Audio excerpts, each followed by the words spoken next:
2, 1.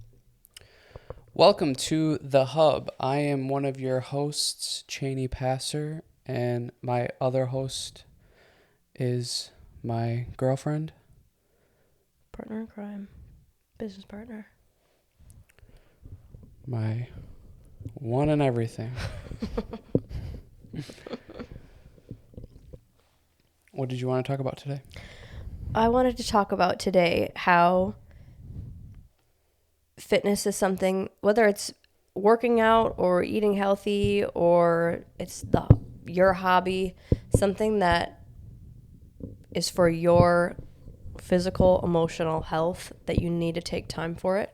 That I think we have a lot of people in our life specifically, but like clients that you've trained or people that I've worked with, that's the biggest, I wouldn't say excuse that comes up, but like reason why they can't take time for it is like, well, I have other people to take care of. Or like, I'm a mom, so I can't. I have my kids to worry about. They're the most important thing. I can't worry about myself.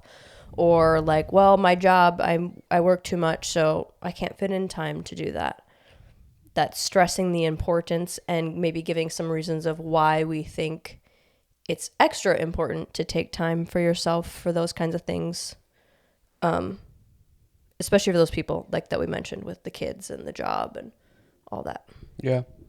I think what comes to mind right away is something that Jordan Peterson talks about of like, we are so easily able to take care of other people and put other people first, or even like put our pets first. Like we'll make sure we take our dog to the vet and, make sure that they have all the food they need, or take, whatever it is, but we don't do it for ourselves at all.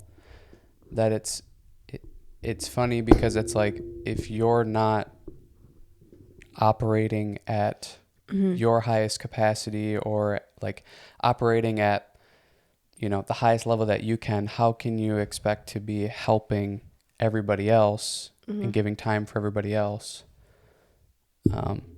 So I don't know. It's interesting that we do that. We're so easy to kind of take care of our neighbor, but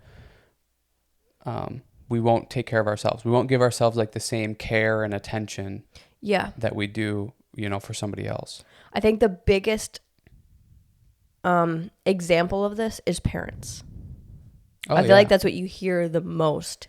Yeah. And mostly from moms of like, well, I can't because I have to take care of them, or I have to bring them to practice, or I have to make sure that dinner is ready, or whatever.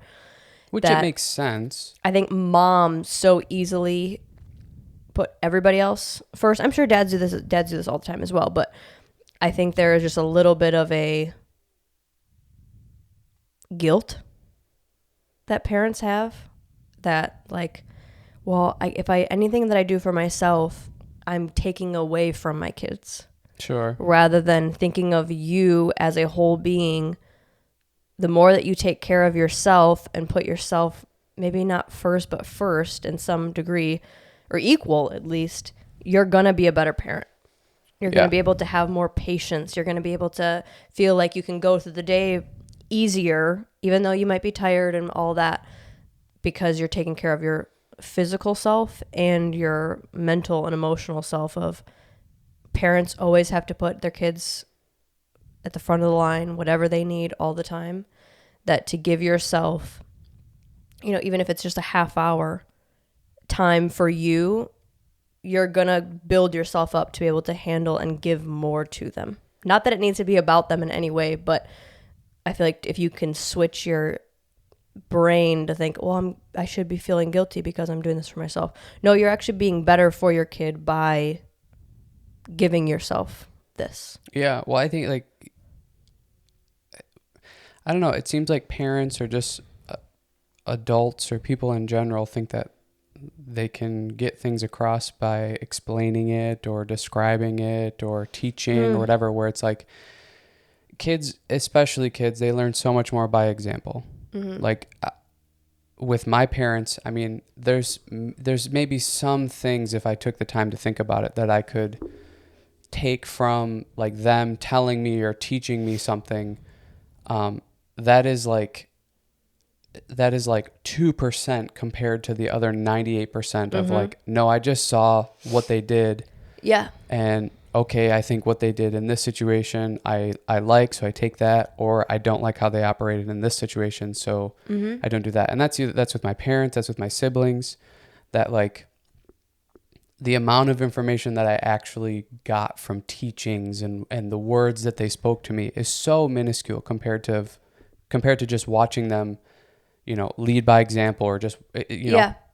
kind of monkey see, monkey do. Like, what are you doing?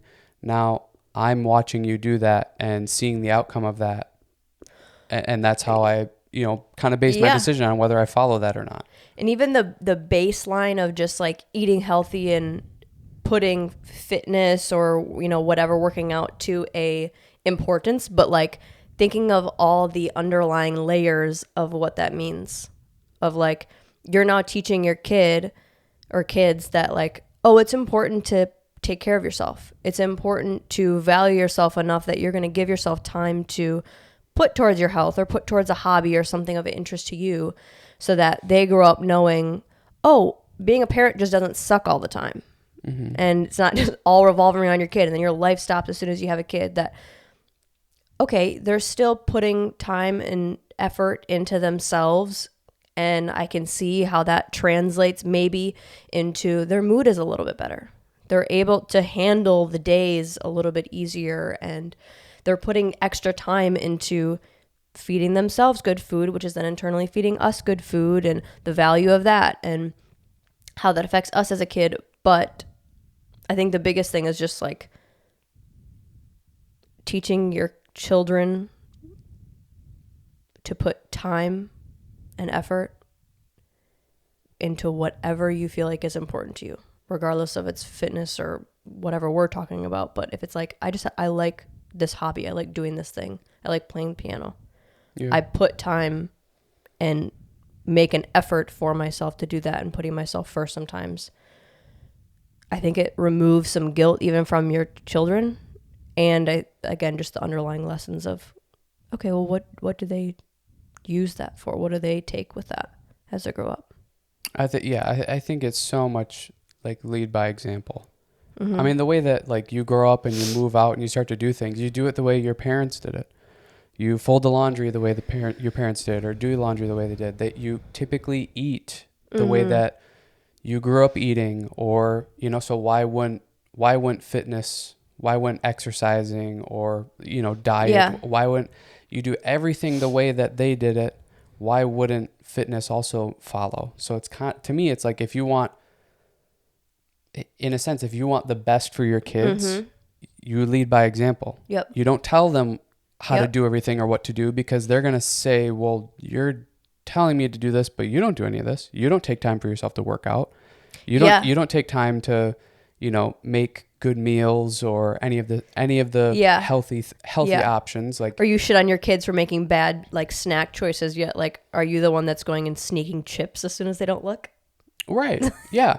And then that's probably where the guilt comes in too. Yeah. Because it's like, now the parent knows, well, I'm not really living up to the example that I'm trying to tell them to live up to. Yeah. So, and it's hard, it's difficult, but I don't know. I think the best way to affect people, whether it's children or adults, is to lead by example, because we're so much more observant than we are like, I'm going to listen to the words that you're saying and apply them.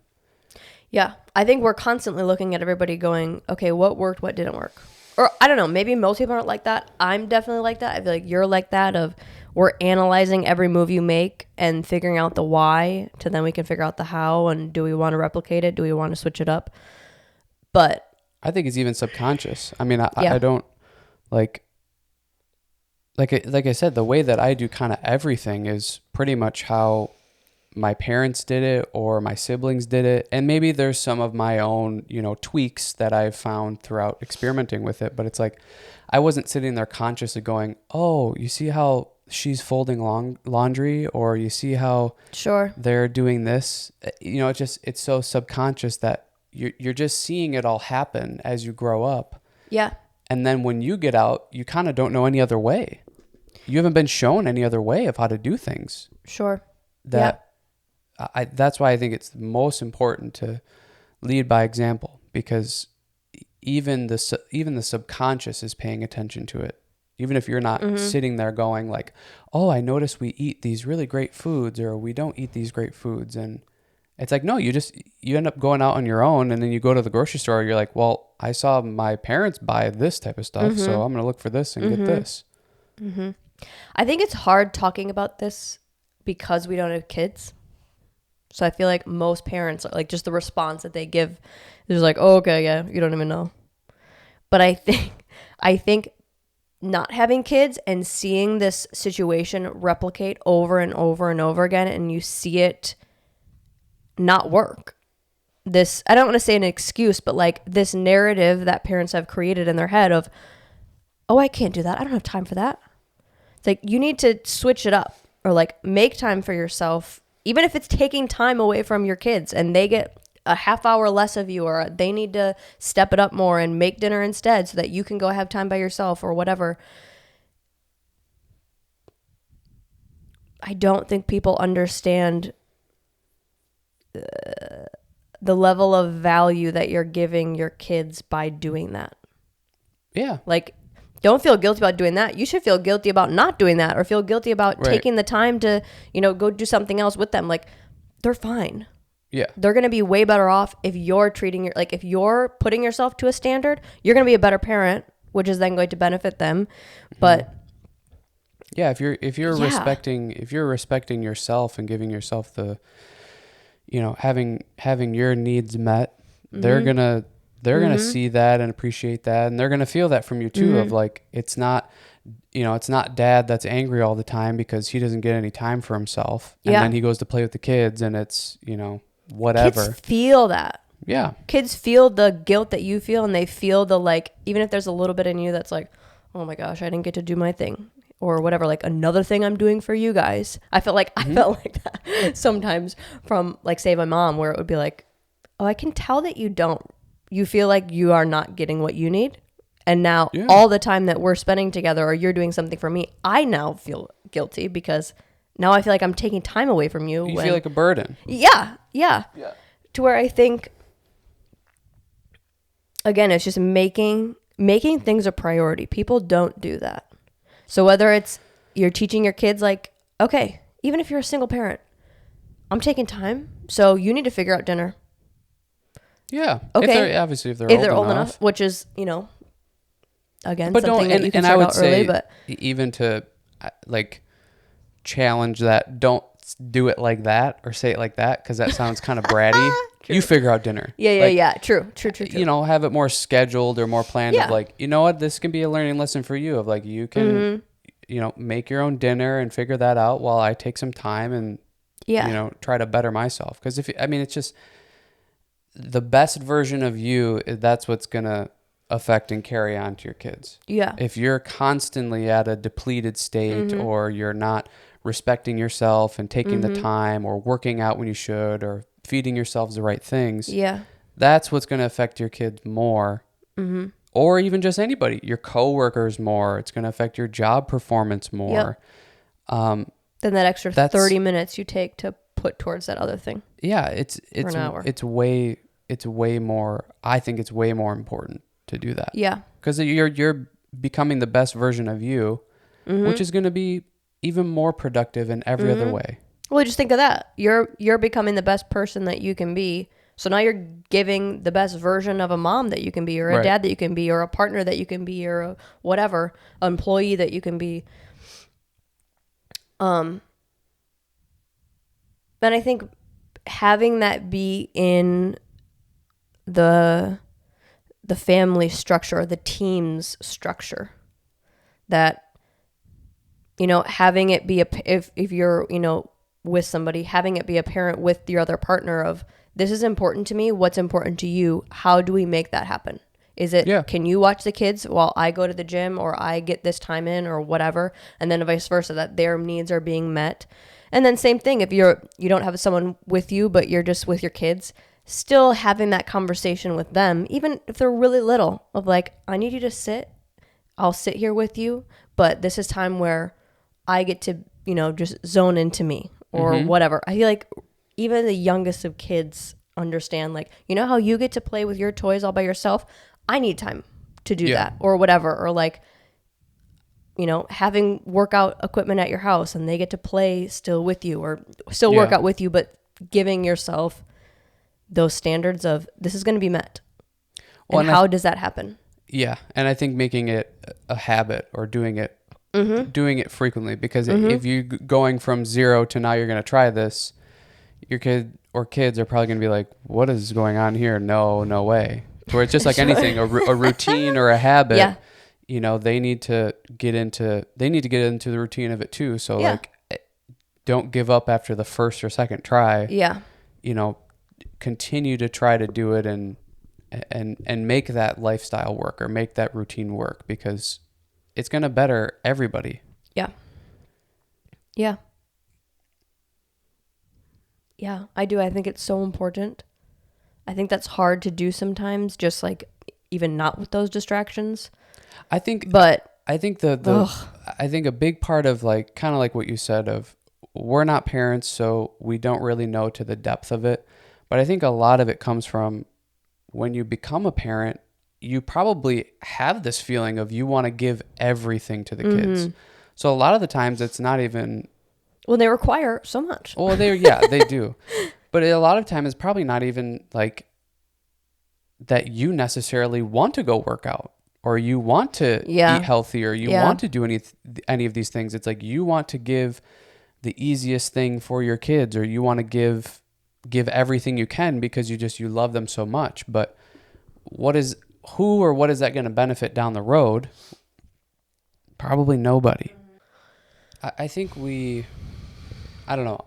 I feel like I feel comfortable talking about this, even not being a parent, because, just training so many people that this was a topic of conversation a lot. Yeah. With clients was, most of them were parents, and just that, trying to, just all the things that we said, just the guilt that can come with that of them coming to the gym to work out for 30 minutes to an hour, and their kids are maybe just at home, or maybe they are just with the other parent, and how difficult that is. And I feel like,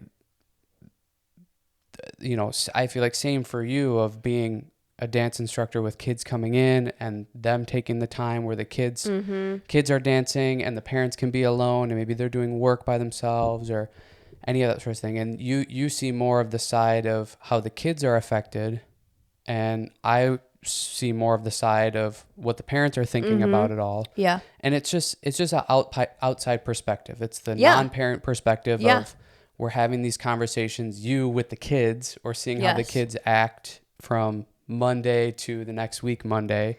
And for me, just seeing how, the parent comes in on Monday and what they're talking about, what they're worried about, what their thoughts are about it, that it's just outside perspective that I think can be helpful and useful. Because I think there's probably less parents that need to be told, spend more time with your kids. Yeah. There's more that are like, sure. Hey, your kids actually do really well when they get 2 hours without you. Yeah. So maybe try that sometimes. Or like, don't feel guilty leaving it, like going out and getting a babysitter or putting them in sports and then not hanging around. Like put them in something and then leave, or go do something for yourself. That's what my parents always parents did. And I don't want it to be a slam because I know like what I do everything for them, but I think your kids need you less as far as being around all the time. Like they need you for so many things, but I think where most parents go like, well, I just have to be there all the time. It's like, you really don't though. And they can thrive when you're not, because now you're teaching them independence and autonomy and being able to figure things out by themselves and time away from you too, to figure out who they are. Yeah. Kids that are a completely different person as soon as they step into my room compared to when they're, with mom or dad. Yeah. I think that that's a good thing, but you also want, to allow them to figure that out rather than you being there all the time, needing to tell them who they are. Yeah, it's inevitable. It's inevitable that at some point they're going to be more of their own person and they're going to be independent. So do you want them to have the tools to be able to handle that and feel comfortable in that? Or the opposite of you've done everything for them, you've been there every single step of the way for everything and not let them figure things out by themselves, and now they go off to college, or maybe they don't go to college, but they move out because they want to be on their own and they don't know how to do anything. Yeah. That's more problematic. Well, and I feel like that transition of them doing everything by themselves happens way before they even move out.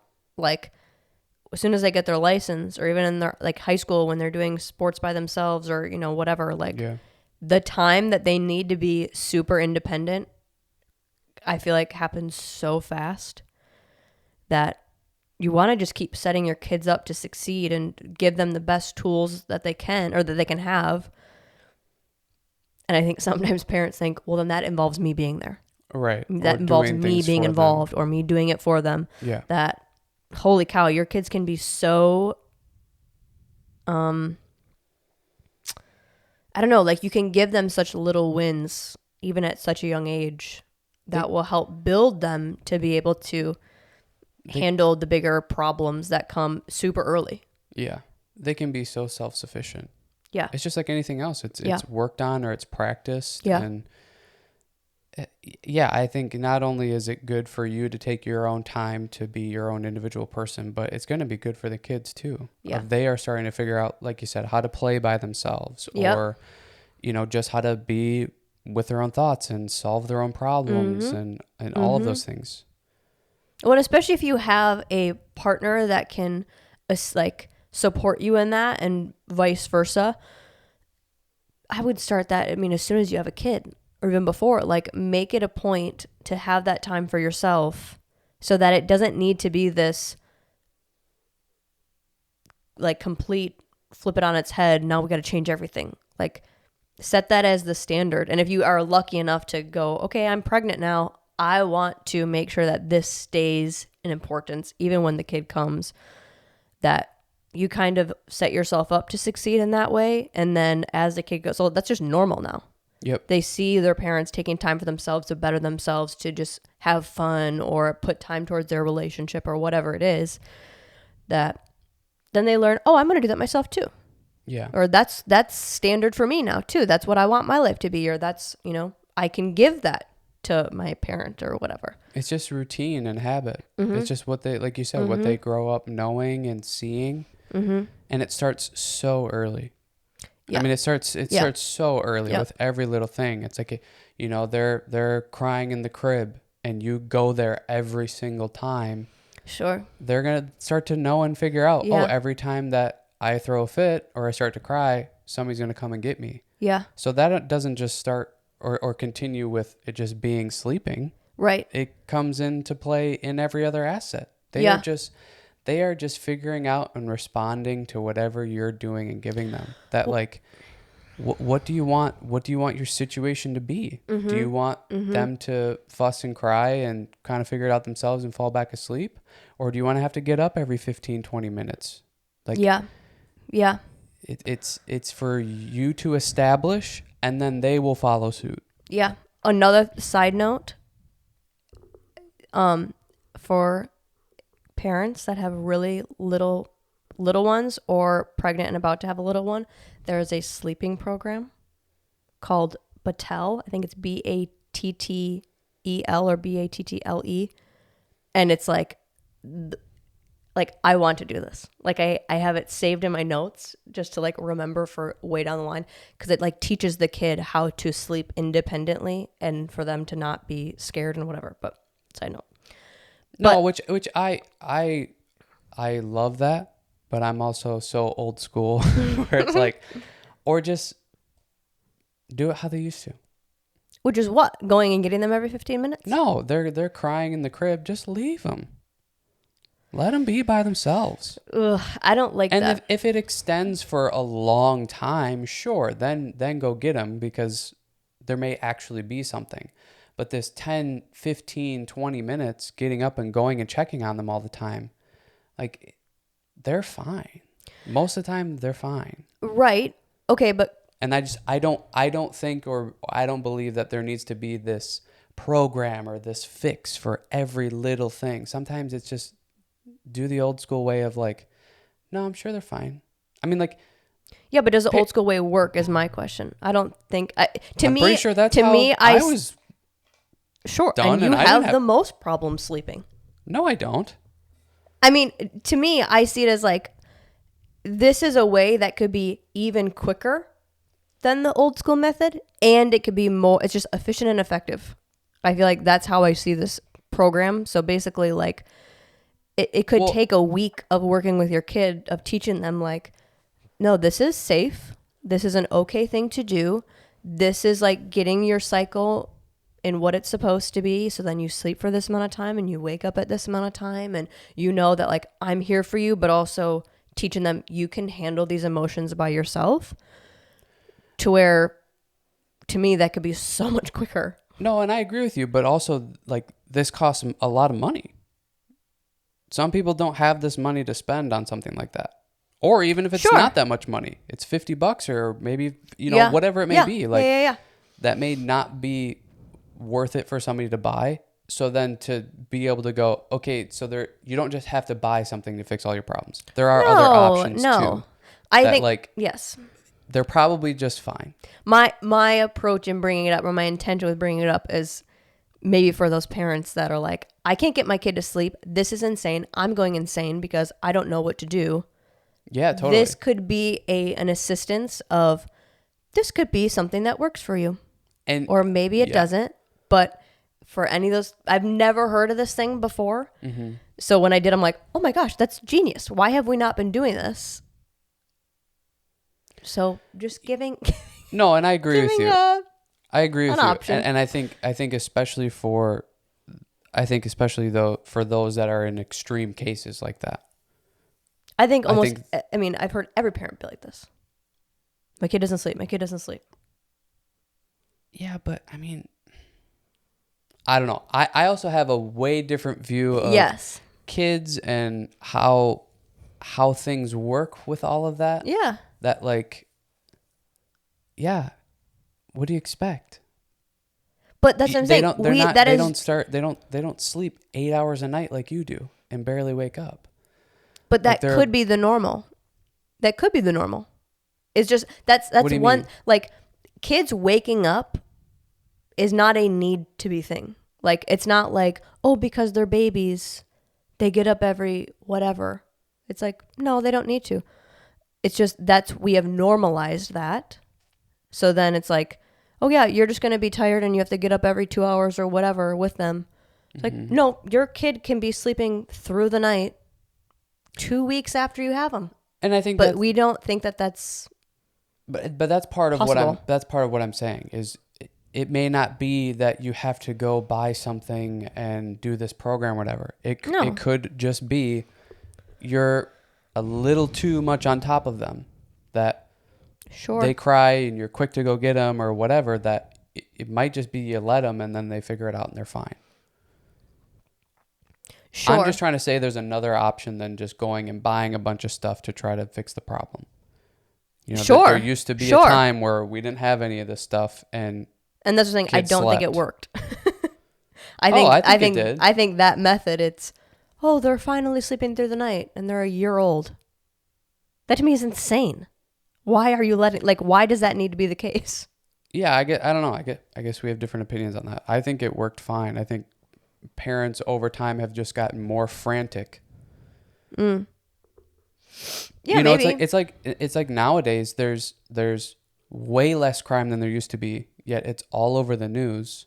Mm-hmm. Like, there's more. To where it's like, it's probably safer now to let your kids go bike and go away for hours and hours and hours like they used to. Sure. And, it used to be home before it gets dark, and the parents maybe didn't even think about the kids being out. Everything was fine. To where it was more dangerous then for them to be out than it is now, yet there's no kids that are out for 4, 5, 6 hours at night biking around with friends, going out by themselves. But that's kind of what we're told all the time, or shown all the time, is it's danger. Danger is everywhere. Danger is everywhere. Your kid's in the crib crying. They could be dying. It's like, no, they're most likely fine. Yeah. And to me, I just see it as, and I know we see parenting differently, but to me, I think it goes back to the building blocks, saying, like, you're giving them the tools or helping them and assisting them in these times so that they can be more efficient themselves. To me, the cry method and just, oh, go, check in on them or whatever, you're not giving them the tools. You're just throwing them to the fire and say, figure it out, which can be helpful sometimes. But when this approach could be quicker, could be more effective, they could still get the tools that they need. It could be more long lasting. It could help their sleeping patterns as they grow up into adulthood. It's like, why not? And I'm not disagreeing with you on any of that. Okay. All I'm saying is there could That's be not another, the one and only. Yeah, there could be another alternative. Sure. That especially if this is an expensive program that not everybody can purchase or not everybody wants to spend the money on. Sure. There could be another approach. Sure. That's all I'm saying. I'm not saying that this doesn't work or I mean you've told me about it. Yeah. There's been people that we watch and listen to that have used it and they rave about it. Yeah. All I'm saying is like, there's always like, so many ways to do it. Yeah, and it could be something that's expensive or whatever that not everybody wants to spend that kind of money or can afford it. Sure. Yeah. Just like anything else. And like I said, I was just offering it as I feel like this is something that every single parent I've ever talked to, this is a problem. So it's like, oh, here's something that maybe you've never even heard about, and it could be the end all be all for you. Yeah. And it's not mainstream. It's not an American made company, so maybe it's like something that you wouldn't do your research on or whatever. So just bringing that to the table of this could be something that's super helpful. And when I saw it, I was like, oh my gosh, this solves all the problems that parents talk about having. Like, if you could not be exhausted, how much better of a parent you could be. Granted, I think you're still going to be exhausted, but if you're not having to get up every 15 minutes to check on them, but just a different option than neglecting them and just letting them that's not what I'm saying. I hope that we can just balance each other out. I hope you realize that parenting is so hard for you, and I hope for me it's like, this is a breeze. Well, I think that's kind of where we're at. Is I don't think it's going to be a challenge, and you think it's going to be the hardest challenge that you've ever endeavored in your entire life. And again, going back to learning from our parents, that's all that I was drilled into my head is, this sucks, this is hard. Yeah. I'm exhausted all the time. I never get time for myself. Yeah. Parenting is, the most exhausting thing. And I'm like, oh my gosh, I'm not pumped about this. I feel like I'm exhausted now. And now I feel like there's more. Like, you're going to be like, this sounds like the hardest job. Like, I don't want to handle that. But then your parents were more like, you're here. You talked to my mom about it. It sounds like she expected all of that to happen. Like, oh yeah. He did this and she did that. And that's just what it was. I think your mom, I think that is such a superpower that she had with having a daycare. Because you have 10 kids in a room, 2 at a time. That's like nothing. Yeah. Granted, I don't think your parents were as hands-on certain things, or I probably would have been a little less hands-on than my parents were. As far as like, me and my sister never played by ourselves. Yeah. Like, we always had someone over. We always had someone that, like, whether it was a babysitter that was entertaining us, to where I feel like your parents were more like, we'll see you later. You figure it out. You can, like, fend for yourself, kind of. Yeah, when it came to playing. Oh, I think a lot of things. Like, you had a problem, figure it out. Oh, sure. It was. I think that's also, at least for me, I don't know about my siblings. I have never been good at asking for help. Ever. So if I would have asked, I'm sure they would have helped, but I never asked for any help. And I think it kind of just, that habit or that structure, especially me being the youngest, like, my mom had 4 other kids. My mom and dad had 4 other kids to kind of be raising, and like, my older brothers were going through way more, I don't know, important times than I was because they were older and things were moving faster and whatever. Sure. That, like, I don't know. I think the older three maybe had more hands-on Sure. than me and my sister, but it was yeah, you kind of play by yourself or you figure things out by yourself, and there was never like neglect. There was never like we go Sure. ask for help and they're like, "Go away." There's none of that. It's just I never asked for help. Yeah. I just was figuring it out by myself. So do you feel like you were like kind of like what we're talking about, like giving your kids the tools? Do you feel like you were given the tools or presented with the tools to be able to handle most of adult life? Um, I wouldn't necessarily say I was given the tools. I think I was a little bit more thrown into the fire of um yeah, you just uh, do it by yourself kind of thing.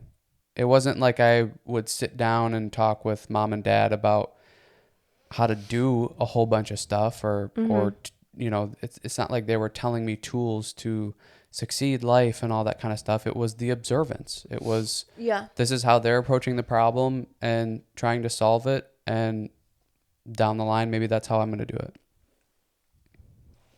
So if you feel like the being thrown to the fire, Which that I think that even sounds aggressive. It's not like, because to me, like, your parents aren't going to be able to teach you everything anyways. no, that's not the role. They're not you. I You're don't think that's you're the gonna role. have your own issues or your own things that you go through that maybe didn't feel the same as them or Sure. whatever it may be. It's just not going to be the same. You're a different human being. So I don't even think like being thrown into the fire, I think, it sounds way more aggressive than it is. I just figured things out by myself. Yeah. And that just became what the structure was or what the routine was. So whenever a problem would come, it wasn't like I was going and running to mom and dad asking how to fix it or how to do it. It was like, no, my whole life I've just been problem solving. So this Sure. is just another one of those, and I'm going to do that. And in turn, I didn't really learn the skills to ask for help. I would sit there and beat my head against the same problem and not ask for help. To where that's somewhat of what the downfall is. Sure. Yeah. But it's like everybody's gonna have their own pitfalls. Everybody's gonna have their own issues or situations where they didn't really learn it as a kid or grow up with that type of structure, so they weren't able to observe certain things or learn certain things. Like, we have almost completely opposite upbringings. Oh my gosh. Yeah. It shows in like what we each struggle with. Yeah. That's just how it works. There's no parent that's going to be able to set their kid up for ultimate success. It's just not going to happen. Especially when most of the time they move out, fairly quick after, graduating high school. Like, if you think you're going to set your kid up by 18, you're crazy. Well, if you think your kid's going Like, to listen there's to you, so much stuff that happens after that. Like, your I mean, kid's you not could do gonna your listen. best, but I didn't listen to my parents. What kid like fully listens to their parents anyways? sure. And maybe not like by verbal teachings, but just like what we've been saying of even through process of just observing your parents or your older siblings and trying to like, well, I want to, teach them this or whatever. Like, I'm like this, so I want them to pick up on that or blah, blah, blah. Like, they're also only observing you for maybe 20 years of their life. They got a shit ton of time after that there's no way you can prepare them for. No. But I think you can prepare them in a way of giving them the tools to be able to handle most situations. You might not be able to guide them on each specific, but something like that of you can handle most situations because you just have that figure it out skill. So no, they didn't prepare you for, most of the things that have happened so far, but you still have that. Well, yeah, I figure mean, it out. who prepares you for a parent dying? Yeah, you can't. Nobody. You can't. Nobody can be prepared for that. Especially when everyone's situation is probably different. Yeah. Well, and it's just like, even observing my parents or older siblings, it's not, I like, we're human. Like, I'm missing great things that my mom did, or I'm missing great things that my dad did. Like, Yeah. I'm also not fully observing all the time. Yeah. That you're even missing out on the good stuff. I feel like that's so hard. It's so hard to wrap your head around not being a parent, but then to also like, it's like your kids get a lot from you, but they also don't. Oh yeah, they get Like, you're so there much to from- like keep them alive and give them the tools, but like to think their outcome is solely based off of you, it's not. And It's so not. I think that's a really difficult thing for parents. Yeah. Is that you can try as hard as you can to teach your kids something, and they can just not give two shits about it. They're still a completely separate individual. Yeah, totally. Learning their own lessons, having their, like, you could be experiencing the same thing together, yet they have a different brain than you. They have different emotions. They have different feelings on it. They're like, even, that's what's so crazy to me. And I'm sure you've had this with your siblings too, but like Kara and I will talk about something that happened as a kid, and we have two completely versions of the story, and they're both true. So then to think like, as a parent, I'm going to referee this whole situation all the time. No, you're doomed. We were both there, and we saw it completely differently. So you're going to get two different versions of the story and two different lessons that each kid is going to get. Three, because the parents, parents going to have a different idea what happened too. Yeah. And have a different, a different intention on what they were trying to do, or what maybe they were trying to say to get across, and it was taken a certain way, and you're just doomed. Yeah. And that's why I go back to like, just lead by example. Be the best person that you want to be, and that you think you are, because that's all you can do, because your kids are going to pick up what they want to, and they're going to leave what they want to. You know how many times my dad probably told me something, and I just never listened to it, or my mom or my siblings. Yeah. And then all of a sudden you get older, and something happens, or you figure something else, and that thing clicks. Yep. And it's something that somebody said to me probably over and over again, but it just wasn't the time, or wasn't the situation, or I just didn't care, didn't want to listen to it. You're just doomed as a parent. No, I think that should be somewhat of a like relief. Like, don't feel guilty. Don't be stressed out all the time, because they're going to get what they want to get. They're going to take from you what they want to take from you. So you just try to be the best that you can be, and just do the best that you can be, or do the best that you can. But well, and I think that's the important part. To think part. that it's going to be picture perfect and seamless the whole way through, you could think, I nailed it. Your kid's still going to think you did a crappy job somewhere. Oh, yeah. It doesn't. Yeah. And it's going to be something that you thought, oh, that was the thing I thought I did the best at. Like, that's also the inevitability is, you could try to do, you could think you did it exactly how you wanted to do it, or this situation, and the kid is going to wish you would have did something else. Or they're going to wish you were, there more, or there less, or like, it doesn't matter. Yeah. Well, I mean, that's one thing that I think is cool as I'm getting older, is I feel like I used to be much closer to my mom growing up, to where now it's kind of evening out, or I'm even a little bit closer to my dad, which is a fun, like, to see, okay, this part of my life, I clearly needed this person, or this is the person that I observed and was like, okay, I'm going to take notes, or I like how this adult is making these choices, or whatever. And then as I'm getting older, I'm like, oh, I can appreciate what you were doing there. Or like just things that my dad is going through now in his just series of events. It's like, oh, wow, I really see value in that. It wouldn't have offered me any value then, but now as an adult, I'm like, oh, that's really cool. That's cool that I have a parent that is doing that, or is getting that life, or is giving me that information, or whatever. But then even that, like asking my dad, well, what would be something that you would do differently as a parent? And just like his response, one of the things, and it's his story, it's something he thinks that's important, but like, I am like the job that I'm in now, like I'm a dance teacher. I'm, an event director at a dance convention. I like with running this and super big. And one of his, you're so like entrepreneurial, and you're very, like, well, and I would say to me, successful in a way that works for whether it's my skill set, my intelligence level, or whatever. Like, it's not like I'm struggling with what I'm doing. Like, I feel like I'm, whatever, succeeding.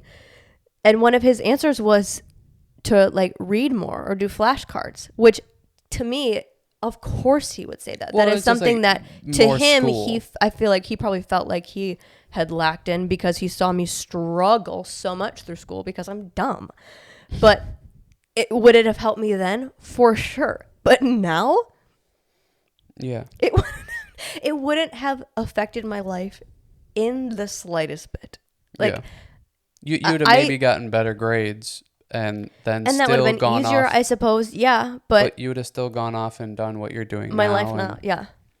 But it's so funny, like being the kid, going like, but what about this? Like, wouldn't you have changed this? Or like, what about these five things? Yeah, the things like, that you yeah, want. it's probably like flashcards and reading. I'm like, what? Mm-hmm. But to him, that was like where the lack was and where he could see there being a benefit of, which is, again, you have a different view than what I did. Same thing if I were to ask my sister, what would you change about me being your older sister? It would be things that I'm like, no, that's what kept this afloat.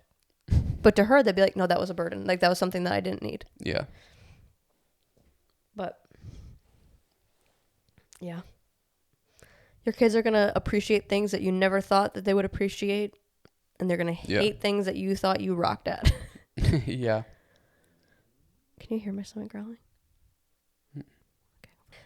That's one thing that I thought was interesting, and one thing I would like to find the balance between like your parenting and what I got is just giving a little. I had so much independence in a lot of ways, but I think when I was younger, putting more of an effort on, like I see Carly with the girls, and it's like they can play by themselves. Like they don't need an adult. I needed somebody, and Kara needed somebody to entertain us. Mm-hmm. That I think giving I don't know whether it's just like, yeah, let them be bored. Let them figure it out. Oh, it's so important. I think that's my gosh. It's such a thing even now, just with, maybe not with adults per se. I guess it depends on who's classified as adult, but the people that have grown up with social media are just, smartphones. It's like there's such a value in being bored and being like with your own thoughts, or being able to stay sane without something helping you. Yeah. That like I feel like it's such a problem now with almost everybody, that it's like they have to have their smartphone. Like you can't even go to the bathroom without your phone. Sure. It's like we used to not have anything. You just go to the bathroom, or you're sitting at the DMV. You used to just have to sit there and wait. Yep. And be with your, like, I think this is where some of like creativity comes in, and you being able to sit with your own thoughts and how you view your life and how you maybe want to change your life and all that. Like we don't take that time or have that time to just that's where we used to figure a lot of this stuff out, to where now it's like you have a phone to distract you. Yep. And you just you so easily go to that and use that there's so much valuable time that's just being replaced with useless time. Yep. And then people wonder why they're depressed and anxious and all this. And it's like, you're not taking any time to think about, like, even just to sit with your feelings. You're letting something dictate your feelings all day long, or whenever there's a spare time. It's go on Instagram, go on Facebook, or whatever, rather than just let me sit and see how I feel, and then try to kind of figure out this feeling and work through it and think about it. And that's just, it's so gone. Mm-hmm. Well, even that, like nowadays parents, it's like, how much time could you possibly be wasting doing that? rather than taking time for yourself or working out or whatever? Like, are you just scrolling on social media during that time? It's like, well, I don't have any time. Well, did you take a half hour to do that today? Well, there could have been your time. Right. Or, again, just like, I've only heard this more from moms. I'm sure dads have this as well too, but like just the comparison of, oh, well, this mom is doing this. This mom looks like this after a month of having a kid, or she's doing this activity with them. I should be able to do that activity with them, or like they look way more happy than our family does. I think as much as that affects kids and girls and blah, blah, blah, I think we forget that like, oh yeah, adults get affected by that too. And just to like, you're on your own path. You're on your own, like you have your own process. Maybe have it be a wake up call for you of, oh yeah, I do want to focus on this. Or like that mom is getting to the gym. That mom is eating healthy. That mom is taking time for herself or whatever, but not to shame yourself about it. Just do something about it. Well, and I would go to say, or I would guess that, those moms that are maybe took the time to go to the gym, or, they, whatever it may be, they're posting a picture of the healthy meal that they made or whatever. They're probably spending less time on social media than the people that are looking at it, getting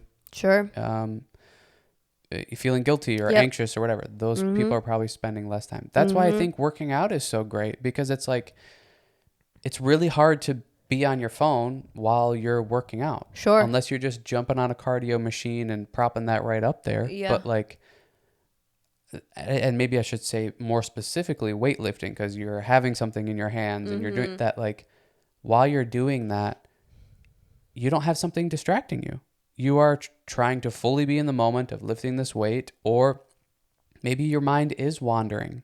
And I think that can be a good thing, or is a good thing. We're so attached to it, to the smartphone, that like, that's why I think working out's so awesome, or weightlifting specifically, because you're finally detached from it, and you're finally with your own thoughts for a few minutes. Yep. And you can actually work through things. And that's, there's how many studies that exercising brings down anxiety, brings down depression. And it's like, it's just so like, you can't argue it anymore. Yeah. And it's like, we know this, so just go do it. Well, and that's something that, like, like, it's hard talking about this not being a parent, but I'm also feel so grateful that we know all this prior to even venturing into that world or into that, whole thing. Because I feel like little things of like, there's ways to build yourself up to be able to prepare yourself for those things. Not only lifestyle choices, but yeah, maybe you're not on social media when that time comes or something. Anything to distract you or anything to take you maybe into more negative spots. But then even before, like, why exercise is so important, especially weightlifting. Like, if I could offer any suggestion to someone that just found out they got pregnant, or they're trying to get pregnant or whatever, like putting yourself through a strength program before, middle, and after. And you even had a client that she basically worked out the whole pregnancy and felt probably healthier doing it. I don't know how it went, but she probably had an easier birth because of it. I think the value in building yourself up, not only physically, is going to help the whole process. You're going to feel better. You're going to give yourself more strength to be able to hold the literal weight that you're adding.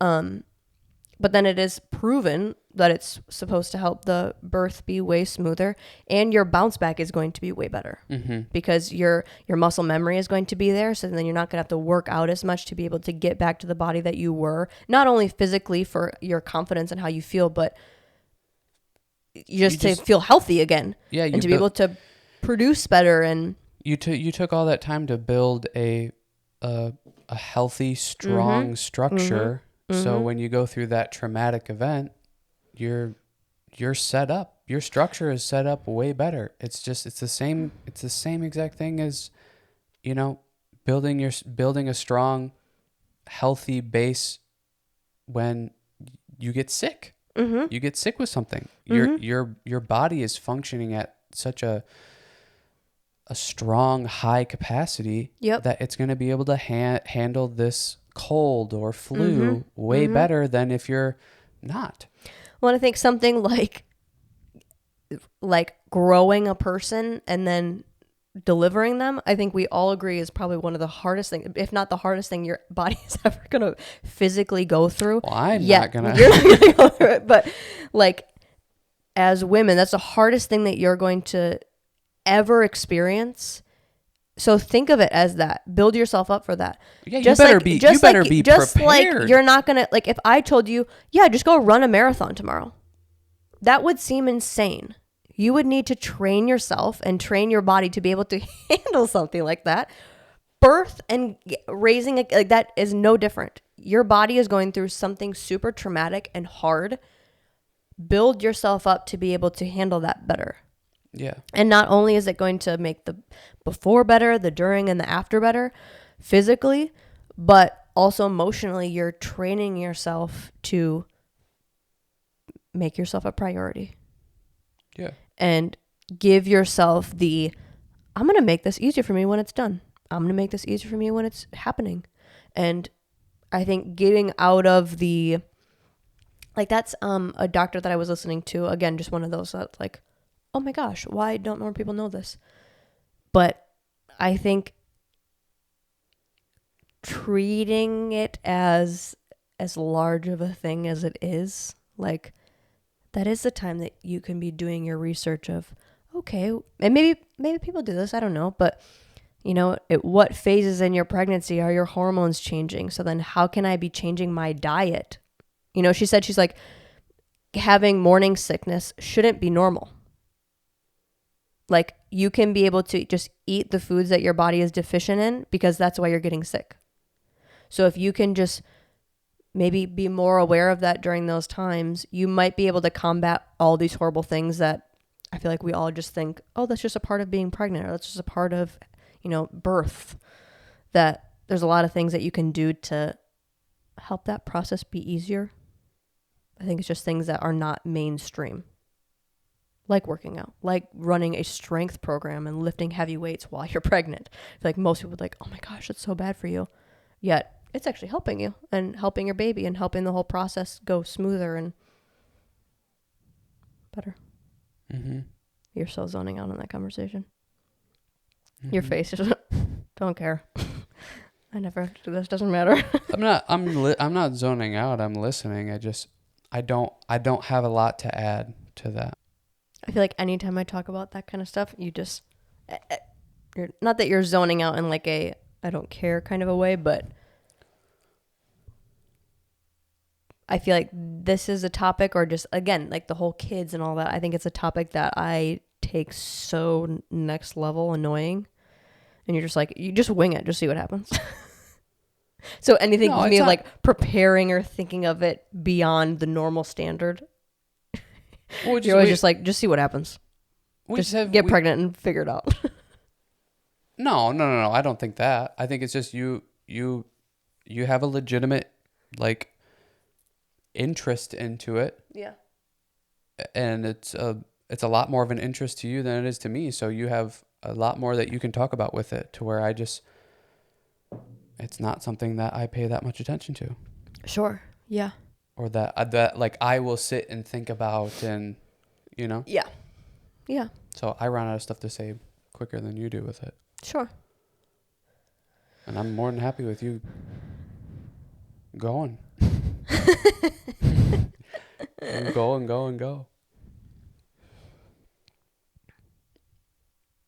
Yeah.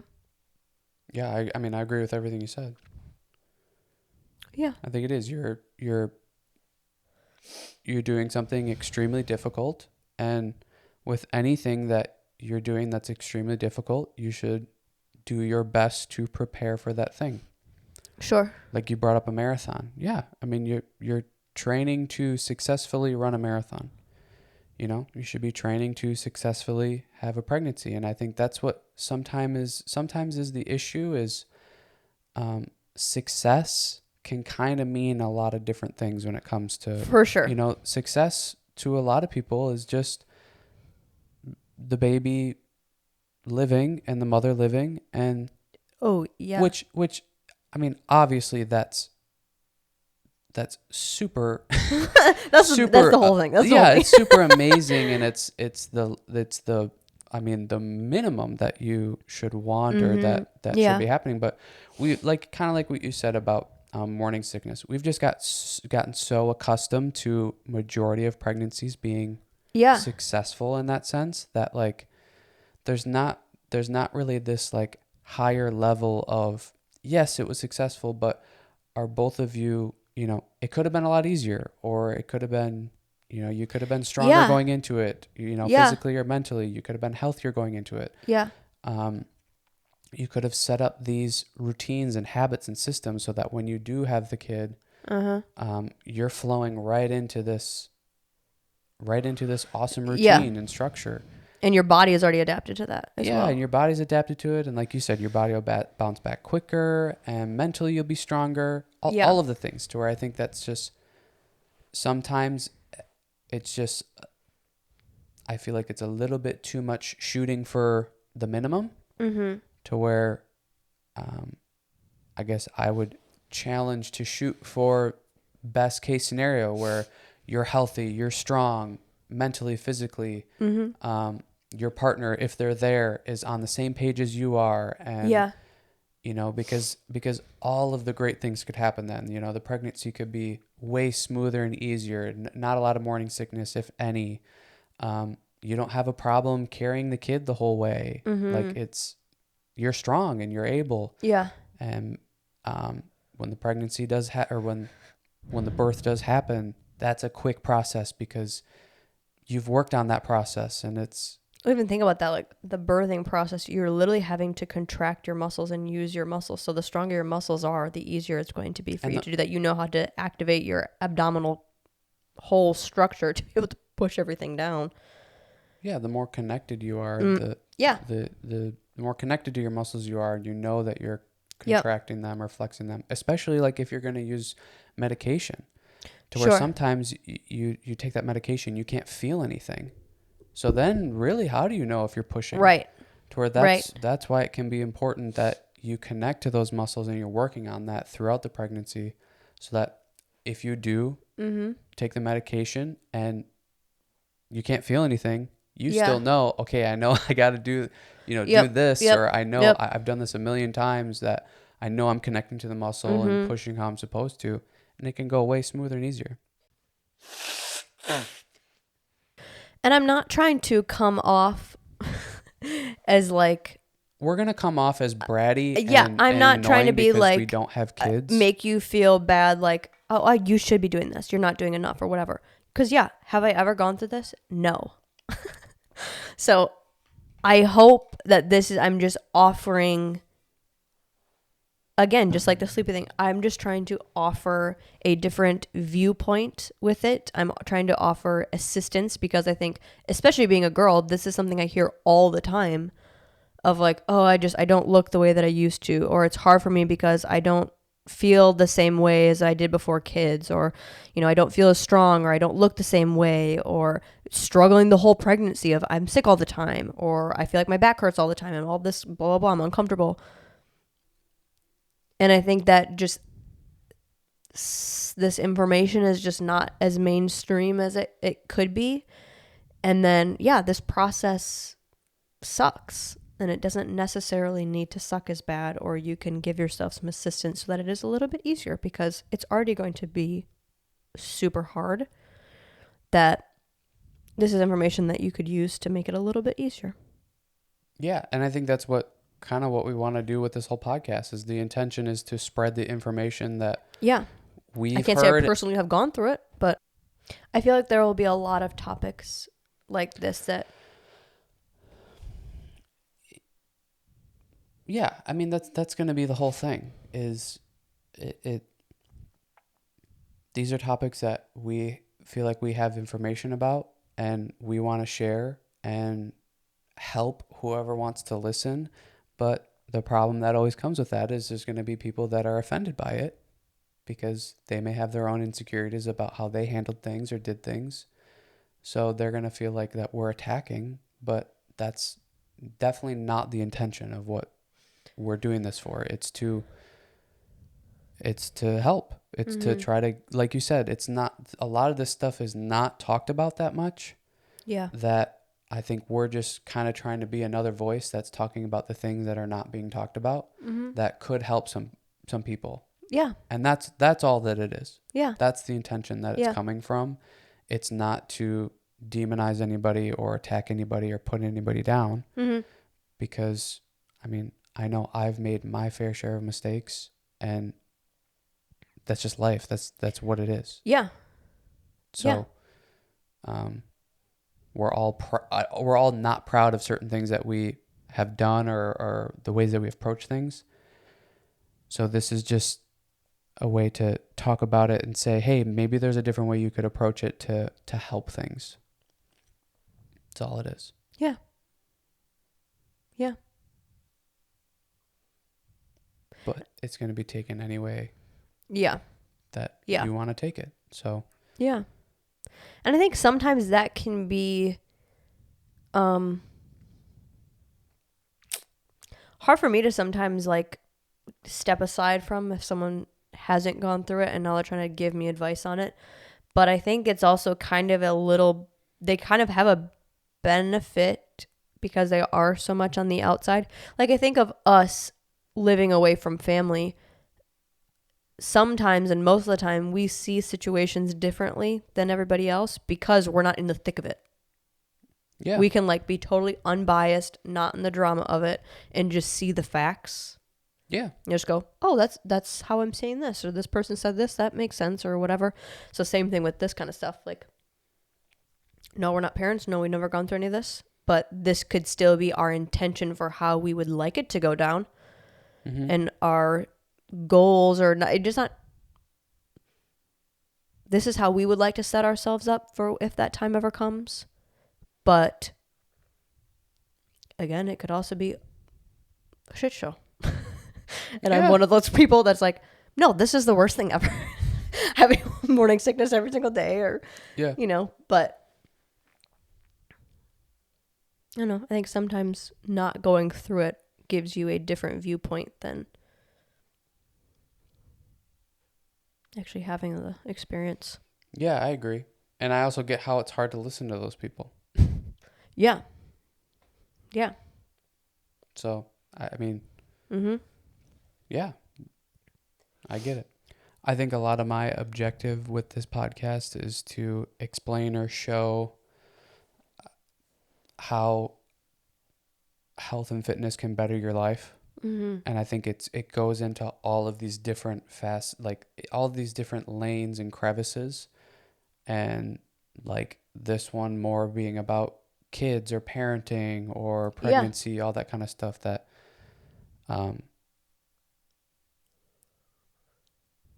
we're so close to health and fitness. That's kind of our thing that I don't know, that's kind of what that's how I think, I guess. That's what I'm always thinking of, is how can you make the situation better?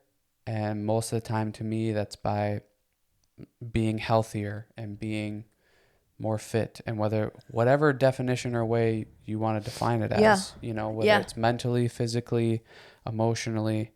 I think all of those are a factor, or in that like, this is kind of what I feel like this is what the podcast is going to be about, is taking a topic and trying to explain and show how being healthy can make this whole process better. Yeah. Yeah. And I think we might touch on topics more than once because maybe our viewpoints will change or will evolve a little bit or gain new information, which is also cool. You can kind of see how, I don't know, with time you can change your opinion, or just we're going to give you as much of us as we have. Yeah. And that's going to be a part of it, and just to too. be helpful. Yeah, that's the intention. And part of that is going to be, here's how we think you can be healthy in this situation, and here's also our opinions about it. And that's it. This is our opinions. Yeah. Yeah. But yeah, I think it's all just to explore these topics between us as well, and to be able to bring new things to the table. That's why I love talking about parenting and all the stuff that we haven't even gone through yet, because we should be talking about it. Yeah. I think that's something that you can be talking about before it's even happening, or you should, venturing into we see parenting differently. If we never would talk about it or don't know how we're going to navigate that, that could be pretty bad. Yeah. When we're just in the moment, oh, okay, guess we're see this very opposite. You think I'm neglecting the kids all the time, and I think you're hovering over them too much. So it's a cool thing to be able to explore, and then you guys can just kind of be the fly on the wall to us exploring these topics. And again, we're just trying to be helpful and maybe give different insights to all of these things. Yeah. So that it could be helpful or interesting or none. Not helpful at all, and it was a waste of your time, but or none of it. Hopefully some topic or most of these episodes can relate to you in a specific way, or even just you gain more knowledge with something or make you think about it. And then you can take it back to your partner or your kids or your friends and have the same conversation and stir up something maybe different. Yeah. All right. Thanks for watching. We have some Black Friday deals out now, 50% off each program. Go ahead and check those out on Facebook, or you can email us at thehub.fitcrew@gmail.com. Also, like and subscribe our Facebook page, our Instagram page, and this YouTube page. Also hit the bell so you're notified each time we have a new podcast out, and you can stay up to date with us. Again, thanks for watching.